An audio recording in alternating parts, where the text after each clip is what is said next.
यार एक चीज बताओ मुझे। लास्ट टाइम जब तुमने कुछ खरीदने के लिए कैश दिया और शॉपकीपर ने 50 पैसा या 1 रुपी का कॉइन वापस देना था, क्या हुआ? उसने एक टॉफी दे दी या फिर बोला छुट्टा नहीं है भाई? और तुम भी चुप हो गए, क्योंकि ऑनेस्टली तुम्हारे पास भी एक भी कॉइन नहीं था अपनी पॉकेट में। ये सिर्फ एक छोटी सी बात नहीं है, ये एक पूरा इकोनॉमिक फिनोमिनन है। और आज हम इसी के बारे में बात करने वाले हैं। माय नेम इज़ आयुष और मैं अपना काफ़ी ज़्यादा टाइम स्पेंड करता हूँ इंडियन मॉनेटरी सिस्टम और पर्सनल फाइनेंस के बारे में सोचने में। अगर तुम भी वो इंसान हो जो कभी-कभी सोचता है कि यार पैसे कहाँ जाते हैं और ये आरबीआई वाले करते क्या हैं एक्चुअली, तो चैनल को सब्सक्राइब करो और वीडियो को लाइक ज़रूर करना अगर ये तुम्हारी हेल्प करे। तो चलते हैं सीधा टॉपिक पे। देखो, एक सिंपल से सवाल से शुरू करते हैं। तुम्हारे घर में अभी कितने कॉइन्स हैं? सीरियसली सोच के बताओ। एक पुरानी डब्बी में, एक ड्रॉअर के कोने में, किसी पुराने बैग की जिप वाली पॉकेट में। आई एम गेसिंग कुछ तो होगा। 5 रुपीज़, 10 रुपीज़, शायद कुछ 1 रुपी वाले भी। अब सोचो, वो वहाँ है क्यों? क्यों तुम उन्हें यूज़ नहीं करते? क्योंकि छुट्टा है? पर फिर भी तुम एटीएम से 500 या 2000 का नोट निकालते हो और कॉइन्स को इग्नोर करते हो। यही प्रॉब्लम है। और इस प्रॉब्लम का नाम है कॉइन होर्डिंग। और ये सिर्फ तुम्हारी और मेरी प्रॉब्लम नहीं है। ये एक नेशनल लेवल की प्रॉब्लम है जिसके बारे में आरबीआई खुद कंफ्यूज रहता है कई बार। पहले समझते हैं बेसिक चीज। कॉइन सर्कुलेशन कैसे काम करता है। आरबीआई मतलब रिजर्व बैंक ऑफ इंडिया वो डिसाइड करता है कि मार्केट में कितने नोट्स और कॉइन्स होंगे। नोट्स आरबीआई प्रिंट करता है, लेकिन कॉइन्स मिंट करता है गवर्नमेंट ऑफ इंडिया। मतलब कॉइन्स टेक्निकली फाइनेंस मिनिस्ट्री के अंडर आते हैं, आरबीआई के अंडर नहीं। ये एक छोटा सा लेकिन इंपॉर्टेंट डिस्टिंक्शन है। अब यहाँ पे एक इंटरेस्टिंग चीज होती है। आरबीआई या गवर्नमेंट जो कॉइन मिंट करते हैं, उन्हें मार्केट में डिस्ट्रीब्यूट करते हैं। कॉइन्स बैंक्स में जाते हैं, बैंक से लोगों के हाथ में जाते हैं, और फिर वो गुम हो जाते हैं। लिटरली गुम हो जाते हैं। आरबीआई के डेटा के मुताबिक इंडिया में हर साल करोड्स की वैल्यू की कॉइन्स मिंट होने के बावजूद सर्कुलेशन में कॉइन सप्लाई कंसिस्टेंटली शॉर्ट रहती है। इसका मतलब ये है कि कॉइन्स बनते हैं, जाते हैं लोगों के पास, लेकिन वापस बैंकिंग सिस्टम में नहीं आते। ये कहाँ जाते हैं? वही तो आज का पूरा टॉपिक है। सच बोलो तो कॉइन्स के डिसअपियर होने के कई रीजंस हैं, और ये सब एक साथ काम करते हैं एक अजीब इकोनॉमिक लूप बनाने के लिए। पहला रीजन, होर्डिंग। और यहां पे मैं सिर्फ तुम्हारी डब्बी की बात नहीं कर रहा, मैं पूरे स्केल पे बात कर रहा हूं। एक एवरेज इंडियन हाउस होल्ड में, और ये रफ एस्टिमेट है मल्टीपल सर्वेज से निकाली गई, अप्रॉक्सीमेटली 200 टू 500 रुपीज के कॉइन्स किसी न किसी जगह पड़े रहते हैं जो यूज ही नहीं होते। अब सोच लो, इंडिया में कितने हाउस होल्ड्स हैं? सेंसस 2011 के हिसाब से अप्रॉक्सीमेटली 24 करोड़ हाउस होल्ड्स थे। अब 2024 तक वो फिगर और बड़ी हो गई होगी। तो अगर हम कंजर्वेटिव एस्टिमेट लगाएं, 20 crore house holds, average 300 rupees के कॉइन्स पर हाउस होल्ड, तो हम बात कर रहे हैं 6000 करोड़ रुपीस की वैल्यू के कॉइन्स जो घर के कोनों में पड़े हुए हैं। 6000 करोड़ रुपीस किसी ड्रॉअर में, किसी पुरानी डब्बी में। ये शॉकिंग है ना? और अब आता है साइकोलॉजी वाला पार्ट, क्योंकि यहाँ पे सिर्फ इकोनॉमिक लॉजिक काम नहीं करता, ह्यूमन बिहेवियर भी बहुत बड़ा रोल प्ले करता है। सोच के देखो, जब कोई कॉइन तुम्हें वापस मिलता है, तो तुम्हारा इमीडिएट रिएक्शन क्या होता है? ज़्यादा लोग बस उसे अपनी पॉकेट में डाल लेते हैं या किसी जगह रख देते हैं और फिर भूल जाते हैं। क्यों? क्योंकि कॉग्निटिवली हम कॉइन्स को रियल मनी की तरह ट्रीट नहीं करते। बिहेवियरल इकोनॉमिक्स में इसे कहते हैं डिनोमिनेशन इफेक्ट। इसका मतलब ये है कि हम फिजिकली बड़े डिनोमिनेशन के पैसे को ज़्यादा वैल्यू देते हैं, चाहे मैथमेटिकली वो सेम हो। 10 रुपी का एक नोट और 10 1 रुपी कॉइन्स, दोनों की वैल्यू सेम है, लेकिन हम 10 रुपी नोट को ज़्यादा केयरफुली रखेंगे और कॉइन्स को छुट्टे की तरह ट्रीट करेंगे। ये वही चीज़ है जो होती है जब लोग वेकेशन पे जाते हैं और फॉरेन करेंसी के coins, dollar coins, euro coins घर लाके भूल जाते हैं। वो कॉइन्स टेक्निकली वैल्यू रखते हैं, लेकिन क्योंकि उन्हें फिजिकली यूज करना इनकन्वीनियंट लगता है, वो एक शेल्फ पे डेकोर बन जाते हैं। इंडिया में ये प्रॉब्लम और बड़ी है क्योंकि यहाँ पे ट्रांजैक्शन का टिपिकल साइज भी कॉइन अनफ्रेंडली हो गया है। जब इन्फ्लेशन की वजह से एक कप चाय भी 10 to 15 रुपीस की हो गई, तो 1 रुपी या 2 रुपी का कॉइन प्रैक्टिकली यूजलेस फील होता है ट्रांजैक्शंस के लिए। अब यहाँ पे गेम चेंज होता है। कॉइन सिर्फ घरों में नहीं अटकते, वो बिजनेसेस में भी अटकते हैं, और एक और जगह, टेम्पल्स में। ये सुनो केयरफुली। इंडिया में रिलीजियस प्रैक्टिसेस में कॉइन ऑफरिंग्स का एक बड़ा ट्रेडिशन है। हुंडी में डाल दो, प्रसाद के साथ रख दो, रिवर में थ्रो करो एज एन ऑफरिंग। ये कॉइन्स इफेक्टिवली परमानेंटली रिमूव हो जाते हैं सर्कुलेशन से। कोई एग्जैक्ट फिगर नहीं है क्योंकि ऑब्वियसली कोई फॉर्मल ट्रैक नहीं होता, लेकिन इकोनॉमिस्ट का एस्टिमेट है कि ये अमाउंट ट्रिवियल नहीं है। स्पेशली 1 रुपी और 2 रुपी कॉइन्स के केस में। और फिर एक और इंटरेस्टिंग कैटेगरी है कलेक्टर्स और सुवेनियर मार्केट्स। इंडिया में कमेमोरेटिव कॉइन्स का एक एंटायर मार्केट एग्जिस्ट करता है।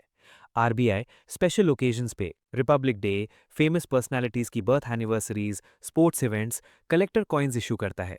ये कॉइन्स टेक्निकली लीगल टेंडर होते हैं, लेकिन कोई इन्हें यूज नहीं करता। वो एक टिन के बॉक्स में बंद हो जाते हैं या ऑनलाइन सेल होते हैं प्रीमियम पे। ये भी एक तरह का कॉइन ड्रेन है। लेकिन यहाँ पे एक और लेयर है जिसे मोस्ट लोग समझते ही नहीं। कॉइन्स की शॉर्टेज सिर्फ डिमांड साइड पे नहीं है, सप्लाई साइड पे भी प्रॉब्लम्स हैं। इंडिया में 4 मिंट्स हैं जहां कॉइन्स बनते हैं: मुंबई, कोलकाता, हैदराबाद और नोएडा।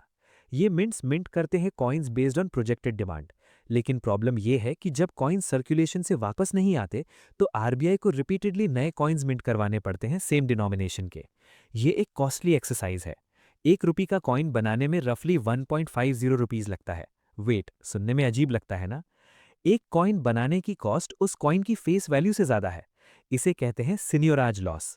मतलब गवर्नमेंट इस पैसे में लॉस उठाती है हर 1 रुपी कॉइन पे। तो एक तरफ गवर्नमेंट लॉस उठा रही है कॉइन्स बनाने में, दूसरी तरफ वो कॉइन्स घरों की ड्रॉर्स में बंद हो रहे हैं। और 3 नए मिंट करो, साइकिल फिर रिपीट। ये एक लिटरली वेस्टफुल लूप है जिसके लिए अल्टीमेटली टैक्स पेयर्स का पैसा जाता है। अब सोचते हैं क्या आरबीआई ने इसका कुछ सोल्यूशन निकाला है? तो यहाँ पे कुछ इंटरेस्टिंग चीजें हैं जो आरबीआई ने टाइम टू टाइम ट्राई की है। एक एक्सपेरिमेंट था कॉइन वेंडिंग मशीन्स। आइडिया ये था कि लोग अपने लूज कॉइन्स मशीन्स में डाल के नोट्स ले सकें। ये कॉन्सेप्ट ठीक था, लेकिन एग्जीक्यूशन में प्रॉब्लम आई। मशीन सही से मेंटेन नहीं हुए, अवेयरनेस नहीं थी, और ऑनेस्टली पीपल को इतना कन्वीनियंस चाहिए कि वो घर से कॉइन्स बैग में भरने का एफर्ट ही नहीं करते। फिर एक इंटरेस्टिंग मूव था स्मॉल डिनोमिनेशन कॉइन्स को लीगल टेंडर से धीरे धीरे रिटायर करना। इंडिया ने ऑलरेडी 25 पैसे, 10 पैसे, 5 पैसे, 2 पैसे कॉइन्स रिटायर कर दिए हैं। टेक्निकली आज भी 5 रुपी कॉइन्स लीगल टेंडर हैं, लेकिन प्रैक्टिकली वो एग्जिस्ट ही नहीं करते ज़्यादा ट्रांजैक्शंस में। ये रिटायरमेंट का प्रोसेस एक्चुअली इकोनॉमिकली सेंसिबल होता है जब एक कॉइन की परचेजिंग पावर इतनी कम हो जाए कि उससे रोज के ट्रांजैक्शंस में यूजफुलनेस खत्म हो जाए।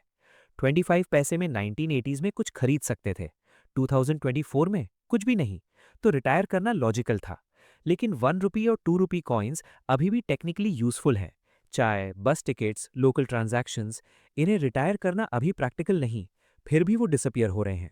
और अब आता है एक और इंटरेस्टिंग एंगल, डिजिटल पेमेंट्स का इफेक्ट। यूपीआई, पेटीएम, फोन पे, इनकी वजह से इंडिया में कैश ट्रांजैक्शंस जेन्युइनली कम हुए हैं, और इसका सीधा इफेक्ट कॉइन सर्कुलेशन पे पड़ता है। जब लोग फिजिकली कैश एक्सचेंज ही कम करते हैं, तो कॉइन्स का नेचुरल फ्लो और भी रुक जाता है। कुछ लोग इसको पॉजिटिव डेवलपमेंट कहते हैं, और पार्टली वो सही हैं क्योंकि डिजिटल पेमेंट ज़्यादा एफिशिएंट हैं, ट्रेसेबल हैं और इकोनॉमिकली बेनिफिशियल हैं एक लेवल पे। लेकिन यहाँ पे एक न्यूआंस है। इंडिया में अभी भी एक बहुत लार्ज इनफॉर्मल इकोनॉमी एग्जिस्ट करती है, जहाँ कैश और स्पेसिफिकली कॉइन्स का यूज़ होता है। स्ट्रीट वेंडर्स, छोटे दुकान, daily veg workers, rural areas, यहाँ पे डिजिटल इंफ्रास्ट्रक्चर या तो नहीं है या रिलायबल नहीं है। तो उन लोगों के लिए कॉइन शॉर्टेज एक्चुअली एक प्रैक्टिकल डेली प्रॉब्लम है। एक वेंडर जो सबसे 1 रुपी का कॉइन वापस करता है, उसकी पूरे डेज वर्थ ऑफ चेंज काफ़ी इंपॉर्टेंट होती है। अगर उसके पास कॉइन्स नहीं है, तो वो टॉफ़ी देता है या कस्टमर से कहता है कल ले लेना, या फिर लॉस एक्सेप्ट करता है। ये सब ऐड होता है डेली ट्रांजैक्शंस में। ये सिर्फ इनकन्वीनियंस नहीं है, ये फाइनेंशियली इम्पैक्टफुल है उन लोगों के लिए जो ऑलरेडी टाइट मार्जिन्स पे काम करते हैं। अब मैं तुमसे एक इंटरेस्टिंग क्वेश्चन पूछना चाहता हूँ। अगर तुम्हारे घर में अभी 400-500 रुपीस के कॉइन्स हैं, जो कि एक रीजनेबल एस्टिमेट है एक एवरेज हाउस होल्ड के लिए, और वो सिर्फ वहाँ पड़े हैं, किसी काम के नहीं, तो इफेक्टिवली तुम क्या कर रहे हो? तुम एक इंटरेस्ट फ्री लोन दे रहे हो नोबडी को। वो पैसा किसी के भी काम नहीं आ रहा, ना तुम्हारे ना इकोनॉमी के। क्या करना चाहिए? सिंपलेस्ट आंसर है बैंक में जाओ, कॉइन्स डिपॉजिट करो।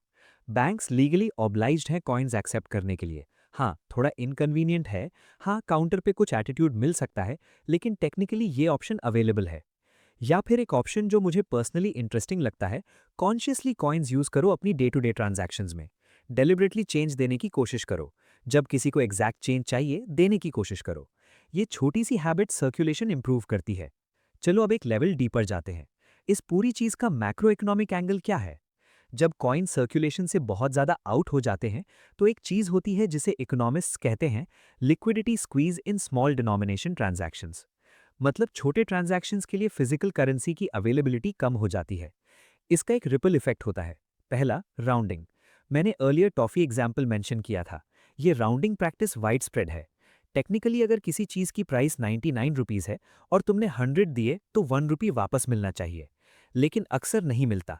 मल्टीप्लाई करो ये मिलियंस ऑफ ट्रांजैक्शंस में, तो एग्रीगेट में कंज्यूमर्स क्यूमुलेटिवली लूज करते हैं मीनिंगफुल अमाउंट्स। एक रफ कैलकुलेशन, अगर एक एवरेज पर्सन दिन में 2 कैश ट्रांजैक्शंस करता है जहां 1 रुपी राउंडिंग होती है, तो वो 2 रुपीज़ पर डे लूज करता है। 365 डेज में 730 रुपीज़ पर ईयर। अकेले ये छोटा लगता है, लेकिन इंडिया में approximately 50 crore regular cash users हैं। 730 रुपीज़ टाइम्स 50 करोड़, ये 36,500 करोड़ रुपीज़ हैं एनुअली, जो कंज्यूमर्स लूज करते हैं राउंडिंग की वजह से। अब ऑब्वियसली ये सब लॉस किसी एक जगह नहीं जाता। कुछ जगह कंज्यूमर्स को बेनिफिट भी मिलता है जब प्राइस नीचे राउंड होती है, लेकिन पॉइंट ये है कि ये अमाउंट ट्रिवियल नहीं है सिस्टमिकली। हेयर्स व्हाट मोस्ट लोग समझते ही नहीं। इस पूरी कॉइन प्रॉब्लम का कनेक्शन एक बड़े से बड़े टॉपिक से है, जो है इंडिया की इनफॉर्मल इकोनॉमी और टैक्स स्ट्रक्चर। जब ट्रांजैक्शंस कॉइन्स में होते हैं, स्पेशली छोटी वैल्यूज में, वो इनहेरेंटली डिफिकल्ट टू ट्रैक होते हैं। स्ट्रीट वेंडर्स, छोटे शॉप्स, इनकी कैश ट्रांजैक्शंस लार्जली अनरिपोर्टेड होती हैं। ये इनफॉर्मल सेक्टर इंडिया की जीडीपी का रफली 50-60% रिप्रेजेंट करता है। ये वर्ल्ड बैंक और वेरियस इंडियन इकोनॉमिक स्टडीज का एस्टिमेट है। ये इनफॉर्मल इकोनॉमी ज्यादा कैश पे रन करती है, ज्यादा कॉइन्स यूज करती है और इफेक्टिवली टैक्सेशन सिस्टम से लार्जली बाहर है। ये एक कॉम्प्लेक्स प्रॉब्लम है। एक तरफ स्टेट का पर्सपेक्टिव है कि टैक्सेस कलेक्ट होने चाहिए, दूसरी तरफ रियलिटी है कि अगर ये सब वेंडर्स सडनली फॉर्मल सिस्टम में आए तो कंप्लायंस कॉस्ट्स उन्हें इकोनॉमिकली अनवायबल बना दे। कॉइन्स की शॉर्टेज इस पूरे सिस्टम को और कॉम्प्लिकेटेड बनाती है। जब चेंज नहीं मिलता तो सम ट्रांजैक्शन सिंपली नहीं होते या टर्म्स इनफॉर्मली डिसाइड होते हैं जिन्हें ट्रैक करना इम्पॉसिबल है। चलो एक इंटरेस्टिंग आरबीआई क्वर्क पे आते हैं। तुम जानते हो कि आरबीआई को अपना बैलेंस शीट एनुअली पब्लिश करना होता है, जिसमें कॉइन्स का एक फिगर होता है, आउटस्टैंडिंग कॉइन्स इन सर्कुलेशन। ये फिगर और एक्चुअल कॉइन्स जो लोग यूज कर रहे हैं, इनके बीच का गैप इकोनॉमिस्ट्स के लिए एक ऑनगोइंग पजल है। मतलब आरबीआई का डेटा कहता है एक्स अमाउंट के कॉइन्स सर्कुलेट हो रहे हैं, बट फिजिकली वो सब कहाँ है? बैंकिंग सिस्टम में लिमिटेड अमाउंट है, शॉप्स में कुछ हैं, हाउस होल्ड्स में हैं, रिलीजियस ऑफरिंग्स में गए, एक्सपोर्ट मेल्टिंग में गए, फिर भी नंबर्स कभी कभी फुल्ली रिकनसाइल नहीं होते। ये फैसिनेटिंग है from an economic mystery stand point. पैसे लिटरली हैं, लेकिन एक्यूरेटली लोकेट नहीं किए जा सकते। अब एक चीज और बताता हूं जो जेन्युइनली इंटरेस्टिंग है। कॉइन्स के साथ एक प्रैक्टिस होती थी, मेल्टिंग। कुछ मेटल्स, स्पेशली ओल्डर कॉइन्स जो डिफरेंट एलॉय से बनते थे, उनकी स्क्रैप वैल्यू उनकी फेस वैल्यू से ज्यादा हो जाती थी जब मेटल प्राइसेस बढ़ जाते थे। क्लासिक एग्जाम्पल, ओल्डर 25 पैसे कॉइन्स। कुछ पॉइंट्स पे उनकी निकल कंटेंट की वैल्यू उनकी एक्चुअल कॉइन वैल्यू से ज्यादा थी, तो उन्हें मेल्ट करके मेटल सेल करना टेक्निकली मोर प्रॉफिटेबल था।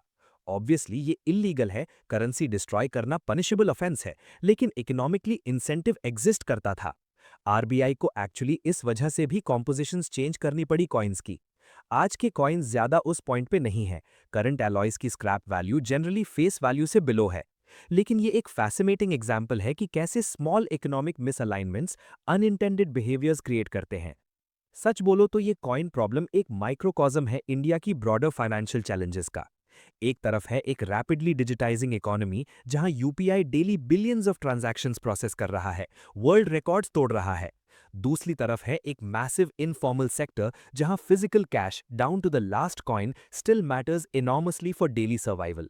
दोनों रियलिटीज साइमल्टेनियसली एग्जिस्ट करती हैं और एक यूनिफाइड मॉनेटरी पॉलिसी इन दोनों को साइमल्टेनियसली सर्व करने की कोशिश करती है। ये कॉन्ट्रडिक्शन एक्सप्लेन करता है कि कॉइन शॉर्टेज एक सॉल्व्ड प्रॉब्लम नहीं है, क्योंकि इसके सॉल्यूशन सिर्फ टेक्निकल नहीं है, वो बिहेवियरल है, स्ट्रक्चरल है और डीपली लिंक्ड है इंडिया के इकोनॉमिक डेवलपमेंट के ओवरऑल ट्रेजेक्टरी से। अब एक प्रैक्टिकल एंगल से रैप अप करते हैं। तुम्हारे लिए पर्सनली इसका क्या मतलब है? पहली चीज, कॉइन्स को जेन्युइनली मनी की तरह ट्रीट करो। जो 500 रुपी तुम्हारी ड्रॉर में है वो 500 रुपी है। बैंक में जाके डिपॉजिट करो या कॉन्शियसली यूज करो, वो तुम्हारा पैसा है, उसे वेस्टफुली मत छोड़ो। दूसरी चीज, जब भी पॉसिबल हो एग्जैक्ट चेंज देने की कोशिश करो। ये एक स्मॉल सिविक हैबिट है। तुम्हारे लिए डायरेक्ट बेनिफिट ये है कि तुम पैसे नहीं लूज करते राउंडिंग में। ब्रॉडर बेनिफिट ये है कि तुम एक्चुअली कॉइन सर्कुलेशन में कंट्रीब्यूट करते हो। तीसरी चीज, डिजिटल पेमेंट्स को एम्ब्रेस करो जब ऑप्शन अवेलेबल हो और कन्वीनियंट हो। इंडिया का UPI infrastructure genuinely world class है। इसका यूज करना नॉट ओनली कन्वीनियंट है, लेकिन ये इकोनॉमिक एफिशिएंसी में कंट्रीब्यूट करता है। और एक लास्ट थॉट, ये पूरी कॉइन सिचुएशन ये एक रिमाइंडर है कि मनी सिर्फ करेंसी नहीं है, ये एक सोशल इंस्टीट्यूशन है। ये वर्क करता है तभी जब लोग कलेक्टिवली ट्रस्ट करते हैं, इसमें यूज करते हैं और रिस्पेक्ट करते हैं। जब हम कॉइन्स को ड्रॉज में छोड़ते हैं, टॉफी ले लेते हैं और छुट्टे की बात इग्नोर करते हैं, तो हम कलेक्टिवली एक सिस्टम को थोड़ा ब्रेक डाउन होने देते हैं। ये ड्रामेटिक नहीं लगता इन द मोमेंट, लेकिन एग्रीगेट में millions of such small decisions एक रियल इकोनॉमिक प्रॉब्लम बनते हैं। पर्सनल फाइनेंस में भी एग्जैक्टली यही होता है बाय द वे। एक एक छोटी डिसीजन, एक एक्स्ट्रा कॉफी, एक अननेसेसरी सब्सक्रिप्शन, एक impulsive Amazon order in the moment trivial लगती है, लेकिन एग्रीगेट में ये डिसाइड करती है कि तुम्हारा पैसा कहाँ जाता है।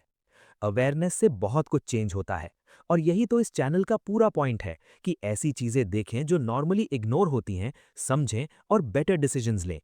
अगर तुमने ये वीडियो एंड तक देखी तो ऑनेस्टली तुम ऑलरेडी वो लोग हो जो सोचते हैं, जो पैसों के बारे में सिर्फ सरफेस लेवल पे नहीं जाते। और यही एक हैबिट है जो लॉन्ग टर्म में जेन्युइनली मैटर करती है। चैनल को सब्सक्राइब करो, वीडियो को लाइक करो और कमेंट्स में बताओ तुम्हारे घर में कॉइन्स की कितनी बड़ी डब्बी है। सीरियसली मुझे जेन्युइनली जानना है। मिलते हैं अगली वीडियो में।